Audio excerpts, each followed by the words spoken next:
Pozdrav svima. Evo nas na drugoj lekciji gde ćemo se baviti zaključavanjem ćelija, odnosno zaključavanjem dela adrese ćelije, a to su kolona i red. Kada vi ukucate da je neka ćelija jednaka nekoj drugoj, znači kažete ova neka bude jednaka ovoj, vi vidite, dobijete adresu B2. B je kolona, a 2 je red. Znači prvo idu redovi pa kolone. I mi sada kažemo ok, možete da pritisnete Enter ili možete da kažete jednako, dođete ovde gde treba i onda Ctrl Enter ukoliko ne želite da on ide dole pa da se onda vraćate. Naravno, umesto ovoga možete i Tab, ali će vas i Tab opet pomeriti na desno pa ćete svejedno morati da se vraćate. Dakle, jednako B2, Ctrl Enter. Sad uradimo Ctrl+C i držite samo dugme Shift. Idemo znači do L i kada sve ovo označimo, Ctrl V.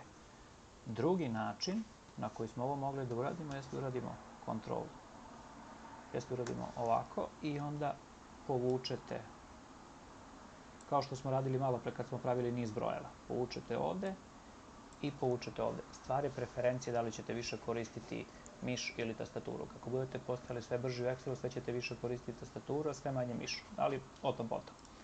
U svakom slučaju šta smo mi uradili? Mi smo radili da je ovo jednako B2. Možete da pritisnete Ctrl 2 da biste vidjeli gde je. Ovde vidimo da je ovo jednako C2, odnosno ovo ovde. I vidimo da se ova matrica odavde savršeno preslikala ovde. Sada ćemo da je obrišemo pa ćemo da radimo nešto drugo. Znači, opet jednako. Opet dođemo na B2, ali pritisnemo F4.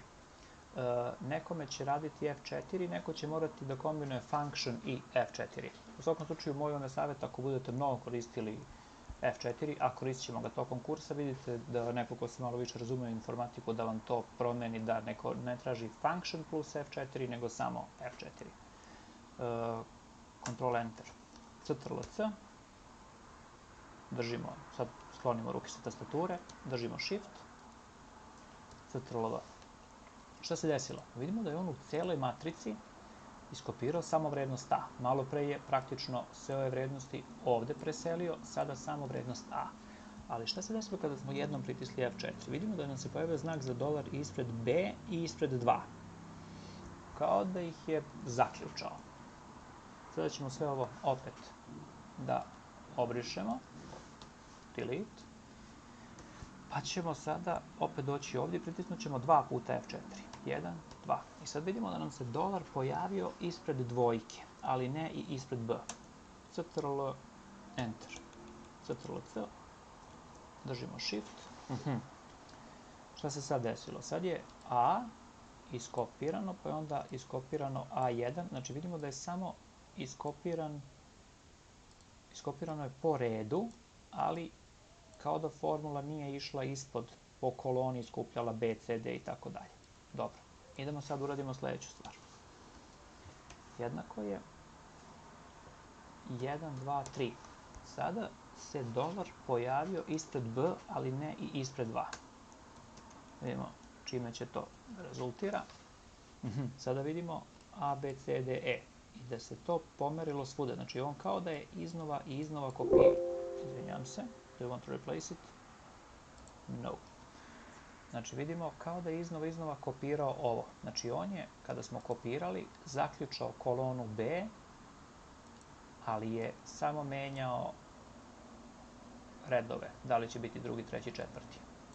Sada ćemo ovo obrisati i onda idemo, znači imali smo da pritisnemo 1, 2 puta i 3 puta. Sada ćemo ići 1, 2, 3, 4.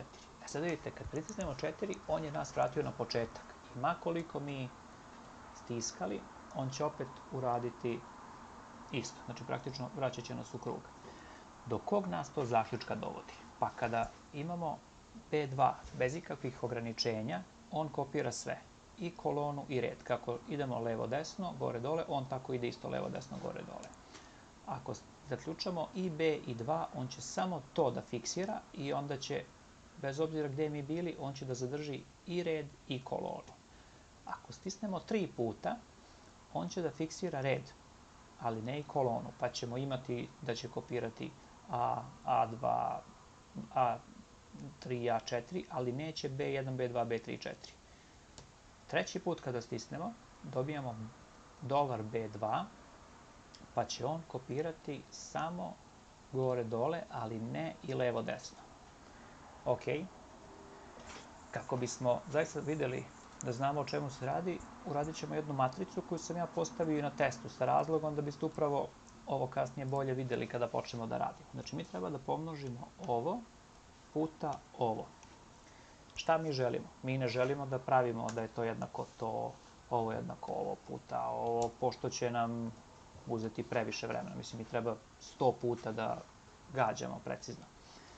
Nego želimo da napravimo tako da kopiramo funkciju, ali da nam se ovde menja kolona, ali ne i red.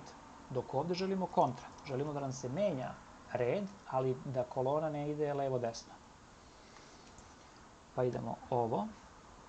Pošto želimo da se menja red, znači da red bude slobodan, ali ne i kolona. Znači želimo da zaključamo kolonu. 1, 2, 3 puta. Ovde želimo da zaključamo red. Znači 1, 2. Ctrl-C. Opet držimo Shift i vučemo. I evo, dobili smo tačan rezultat. Znači ovde treba da bude 100. Da smo uradili nešto drugačije, šta bi se desilo? Imali bismo, na primjer, ajde, 1, 2 puta 1, 2, 3. Znači da smo okrenuli. Vidite, dobili bismo to. Zašto? Pa zato što bi on ovde uvek množio ovo sa jedinicom, a s druge strane i ovo bi ovde množio sa jedinicom. I sad vidite, mi treba ovo ovde, treba da nam bude proizvod ova dva, a on M kasni, M je još ušao i na pogrešno mesto. Vidite, znači mi treba da dobijemo 12, a ne 1. S treće strane da smo, na primjer, radili ovako, to tu puta to tu, pa dobili bismo opet samo 1.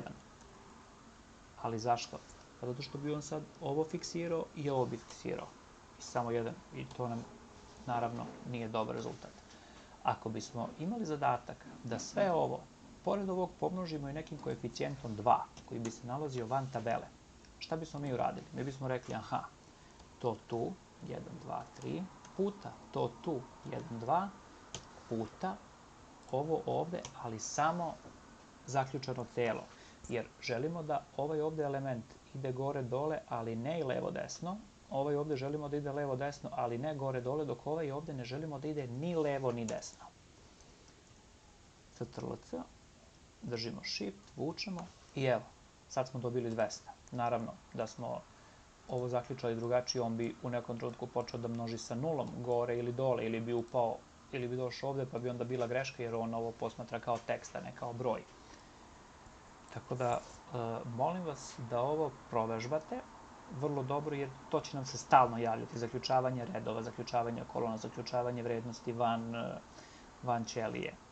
Takođe, isto važi i ako biste množili ovo puta ovo puta ovo. Uopšte nema razlike, samo što sad bismo mi kod A8 zaključali sve. Kod C9 bismo zaključali red i ovde bismo zaključali kolonu. I opet bismo imali istu stvar.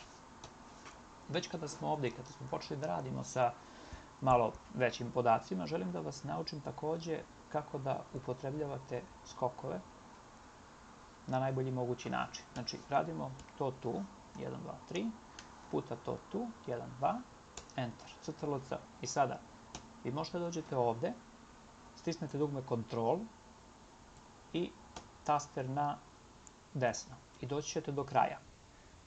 Spustite se jedno, sada Ctrl Shift. Zašto? Zato što Shift, kao što smo već videli u ovom ovde primjeru, služi da nadlačimo ćeliju do ćelije, a Ctrl, kao što smo upravo videli, omogućava da skočimo do prve naredne, do kraja jednog niza. I sad da bismo ovde radili Ctrl V.